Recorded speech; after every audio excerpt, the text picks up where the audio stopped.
The NBA playoffs has been pretty much the talk of the town in the last couple of days. But unless you're living under a rock, there's some bigger news that grabbed the headlines, which sent women's basketball into a frenzy. In case you haven't heard, Caitlin Clark is set to sign a $28 million contract over 8 years with Nike, which includes a signature shoe in the works as well. By far, this will be the biggest sponsorship deal in the history of women's basketball. And if you're a regular Hoops fan, or just anyone who appreciates greatness, this is a huge freaking deal that cannot be overstated. Other big companies were also in the running for Clark, like Under Armour, who reportedly offered $16 million over 4 years, while Adidas offered a 4-year, $6 million contract. But ultimately, that all fizzled out when Nike came into the picture. Now, before I get into unpacking this Nike situation, I have to first lay the foundation for why Caitlin is so undeniably deserving of this type of landscape-shifting partnership. For those who have no idea who this girl is, she's basically the Steph Curry of women's basketball, as she can pull up from the parking lot and from the logo with ease. She's a once-in-a-generation scoring savant that is just unstoppable. I mean, the girl also got some sweet handles too, and is just absolutely disgusting on the offensive end. Like, she can destroy the defense in every way imaginable. This girl is a superstar. I've been saying it for years. I keep telling everybody she's the Steph Curry of women's basketball, college or pro. She is a superstar. I had the pleasure of doing an event with her on campus at Iowa a few months ago. I went there for my man Mark Shapiro, and I had a blast. She and I were on a panel together. She's a wonderful, wonderful young lady, incredibly poised. I mean, just look at those numbers she put up this season. 31.6 points per game, 7.4 rebounds, 8.9 assists, and 37.8% shooting. I mean, that's a Luka Doncic type of stat line right there. But beyond the numbers game, Caitlin is just built differently, man. The clutch gene, the 6 celebrations, that aura and presence she brings.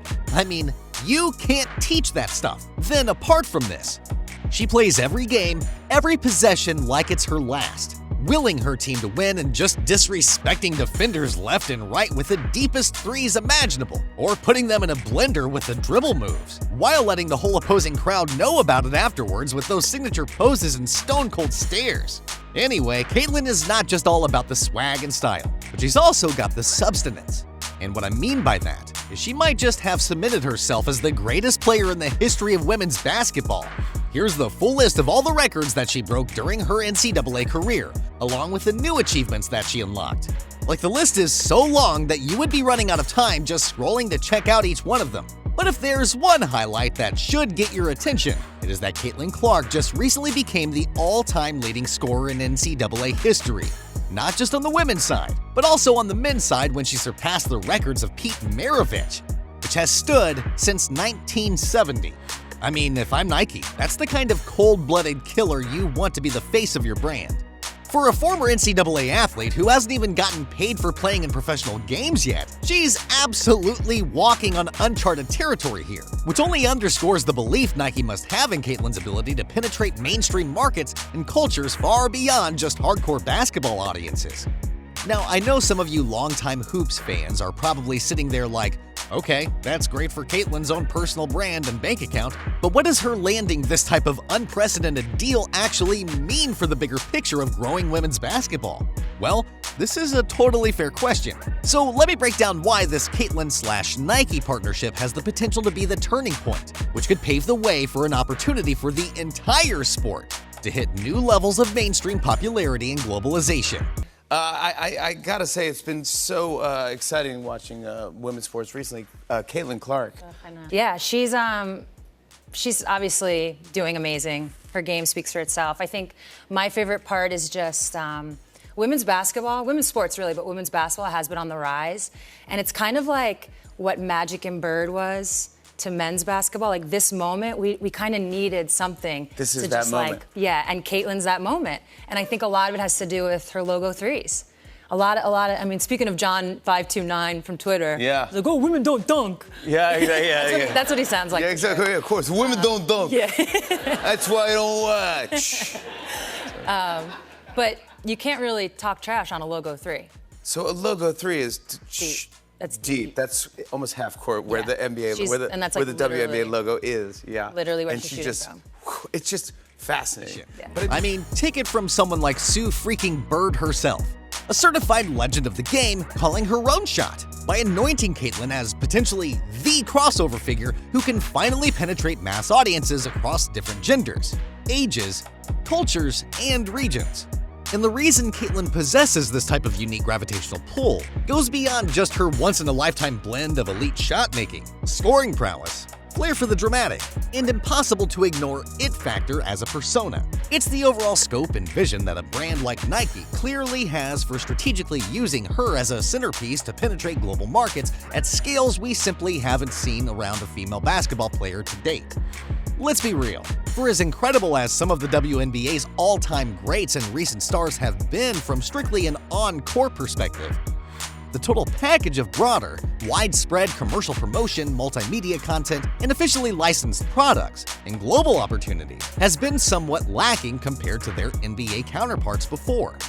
That's just the unfortunate reality of where the revenue streams and investment levels stood for so long in terms of maximizing those worldwide business growth opportunities for women's hoops. But with a brand behemoth like Nike making Caitlyn the focus of this level of comprehensive global marketing plan and rollout, complete with flagship product lines, multi-platform media content, cutting-edge apparel and equipment, the full 9 yards, you're talking about the first time a female basketball star is being unleashed across international markets and demographics through a true 360-degree lens. Anyway, just let your mind play with the possibilities for a second. Caitlyn's face and figure becomes featured prominently across thousands of Nike storefronts, billboards, commercials, and ad campaigns worldwide. Her footwear and apparel lines connect with young audiences in major cities from Shanghai and Seoul to London and across the entire United States. Hoops fans across age groups, genders, and demographics find themselves drawn to her charismatic game and style. Then you factor in the entire ecosystem of Nike's sponsored influence, platforms like Netflix or YouTube housing dedicated Caitlyn-centered documentaries, and video content for additional reach. I mean, it creates this perfect storm scenario where Caitlyn herself is able to leverage her newfound global celebrity for greater purpose, by using that mainstream platform to elevate the women's game to entirely new heights and audiences through savvy cross-promotion and representation. So now that we've established the scale and magnitude of Nike's brand push around Caitlyn, let me lay out exactly how I believe these rising tides will ultimately lift all boats when it comes to the WNBA's growth and prosperity over these next several years. Let's just think this through for a second. If Nike succeeds in making Caitlyn Clark this big sports celebrity, the sheer gravity and reach that she produces then creates a perfect gateway to funnel new audiences into consuming WNBA products and coverage simultaneously. We're talking about a scenario where even casual fans who may have never tuned into a WNBA game before suddenly find themselves intrigued by seeing Caitlyn's larger-than-life persona splashed everywhere. From commercials to arenas to apparel stores and more. That rapidly expanding resonance quickly snowballs into widespread relatability and an increased platform for WNBA players to amplify their own brands and marketability too, through greater promotional alignment, appeal to sponsors and advertisers, and visibility.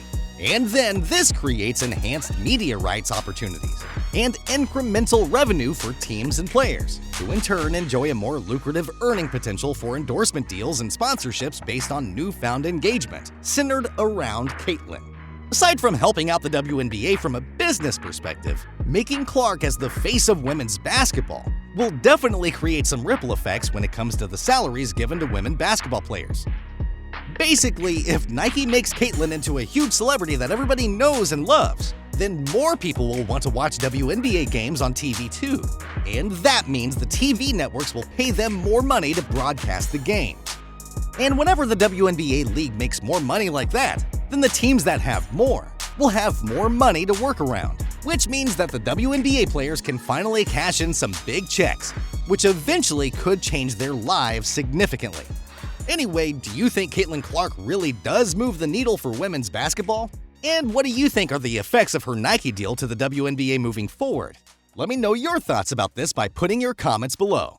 And until then, see you in the next video.